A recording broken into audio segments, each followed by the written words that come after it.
Ancient technology. Slip and slide in ancient times. So the idea is, back to the idea of moving stones. Talk about the whole wheel thing, and make sure the stones are round so that we could just roll them. But these are some other ideas I had for if they're just flat, right? They're flat stones. How you can move them around. Sled. We know Ancient Egyptians definitely has sled, and they use it for many different reasons, different things. There's even a picture of them using a sled, one of these big statues, water and sand and good stuff. So that was a thing. Right? So they're using a sled, a stone on it, and they pull it. Right? So you see here's a real-life version of it in the desert. This is what one of them looks like. This over here is them going up a ramp, like a dirt ramp. They have a whole bunch of blocks, wood, a bunch of 4x4s essentially, a bunch of wood for attraction purposes.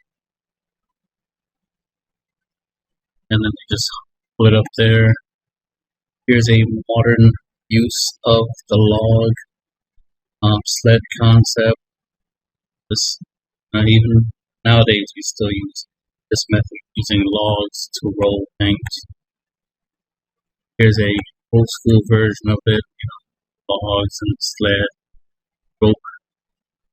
You got the big rock, you just roll it. And you take the log from the back, put it in the front, and just keep doing that over again. So you kind of create like a tank type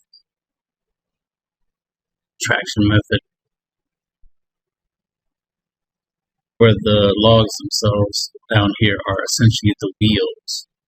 Just take it from the back, put it in the front, keep that system going. Then over here, you got somebody experimenting with a sled they made with a rock on it, pulling it with a measuring device that helps them measure weight and resistance to see how much sand is resisting the pulling. And then when they put water, how less resistance, and that will show that yes, putting water on sand does make it easier to move the stone. Here's sliding up the ramp. So some people are experimenting there. So there's the basic concepts of moving things with a sled, largely made of wood. So wood obviously wouldn't be hard to come by, wouldn't be hard to manufacture, right? And it's wood, it's sustainable, right? Just grow another tree, boom, infinite wood. And wood is reusable as well as renewable. Then the two other methods I have, take these out the way. Two other methods I have.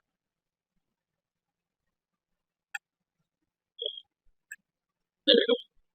Is the marble idea that I have.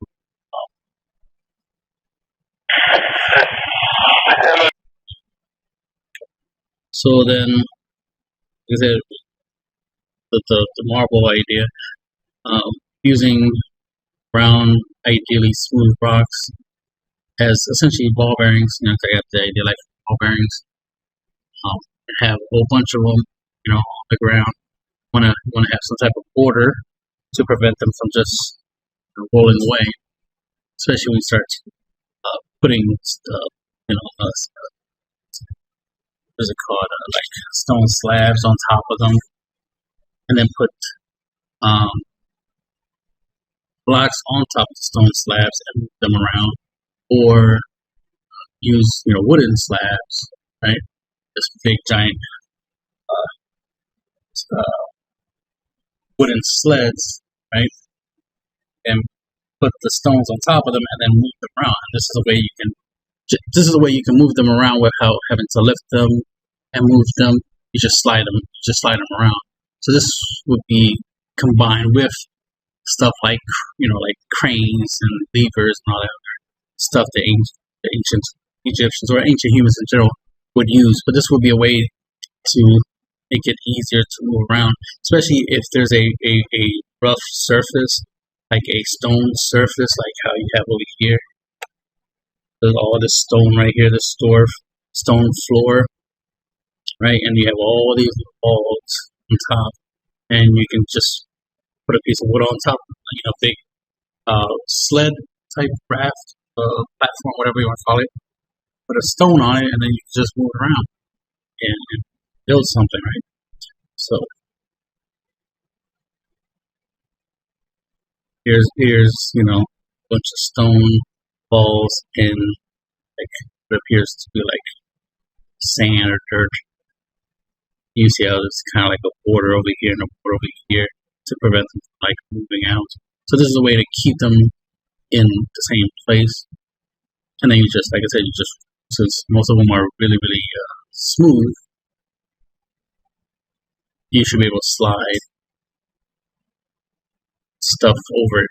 Ideally, you would like to use smooth slabs, which goes to the other idea, which is using slabs of like granite or some type of rock where you polished it, right? You sand it with sand and water and rock, right? You sand it to try to get nice and smooth.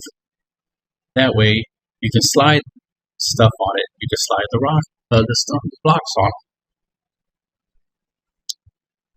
So then what you could do is put some of these slabs under the the blocks you want to move, and put these slabs all on the Giza plateau, right? And then start moving, the blocks, sliding them around wherever you want. It's almost like being somewhere where there's like marble floor, and like throwing oil. That's another thing. You could put these slabs down, right? And then put like olive oil or some type of oil on it, right? And then, like I said, put the blocks on them and be able to slide them around on these oily slabs. Push them around. Or you could probably just wet them with water, and that would be enough to make them slippery. Point is just to reduce friction, right? To make it easy to move around and move whatever you need to move. Then you can always pick the slabs up later and reuse them where you need them somewhere else. That way they're just not laying on the floor. As you can see over here, let me zoom in. All these other ones down here that I'm using for illustration purposes, so use your imagination. Those are modern day stuff. But over here we got some granite blocks. Let's see if I can zoom in. Some granite blocks. They say vitrification or something like that. Like it kind of melted, so to speak. Like heat was applied to the surface, so it made them extra smooth, right? And it's possible that they put some type of flammable liquid on the surface, lit it on fire just to make it smooth, glass-like, slippery, smooth. Like I said, use to slide things around. Make it nice and shiny like this.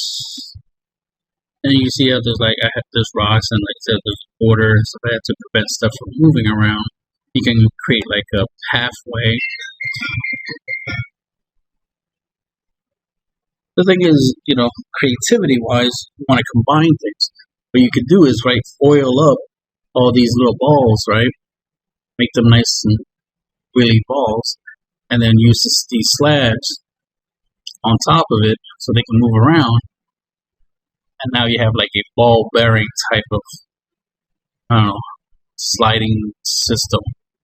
I mean, it works, at least theoretically, right? We know, the concept of ball bearings and whatnot, so if we could make this work,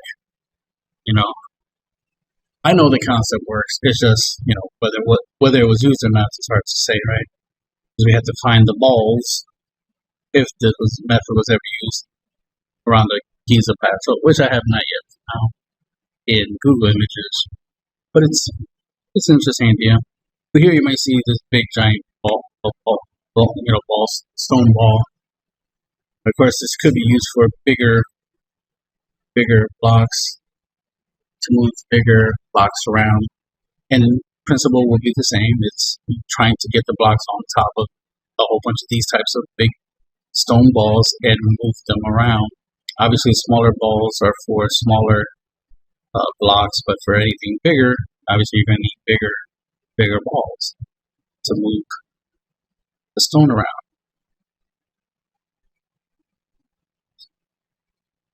And over here, get some bigger balls over here, close to the shoreline. These balls could have been used, right, for, like I said, moving blocks around to move them onto like boats. Then you can sail the boats away, transport the stone to other locations wherever you need them. Or the stones were brought here by the boat, and then they push the stone onto these balls, and then we're able to push the stone using the balls and move them to wherever they're going to move it to. More likely to like maybe a wagon or something like that, and move them away. Just some ideas, some stuff to think about.